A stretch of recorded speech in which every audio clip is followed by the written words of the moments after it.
the travel professor, is here in Kathmandu, Nepal. Now, Nepal is famous. What's it famous for? It's famous for its mountains, mountain tourism. That's what lots of people are coming for.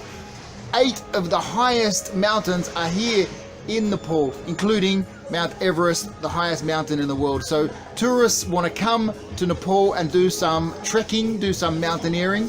They can purchase warm clothes here, some hiking boots, even the hiking stick that helps them.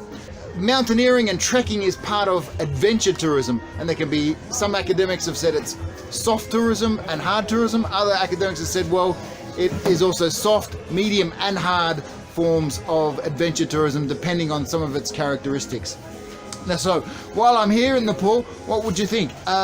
Should I be doing some mountain trekking myself? Wait and see.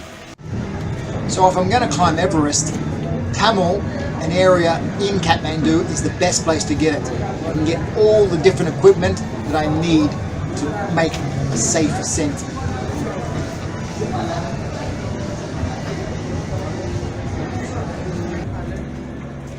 I'm also going to need a map, and as you can see, there's no shortage of maps and guidebooks available for the intrepid adventure tourists who want to go up and scale mountains, whether it's Everest or another mountain range.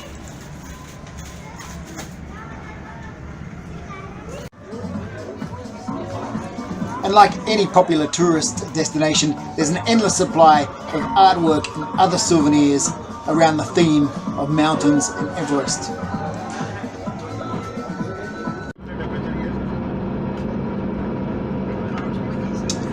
I didn't have the time, the energy or the fitness to climb the Himalayas, and especially Everest, so this is as close as I got. I took a joy flight, a flyby. It cost about $200 US and was about 55 minutes, almost an hour.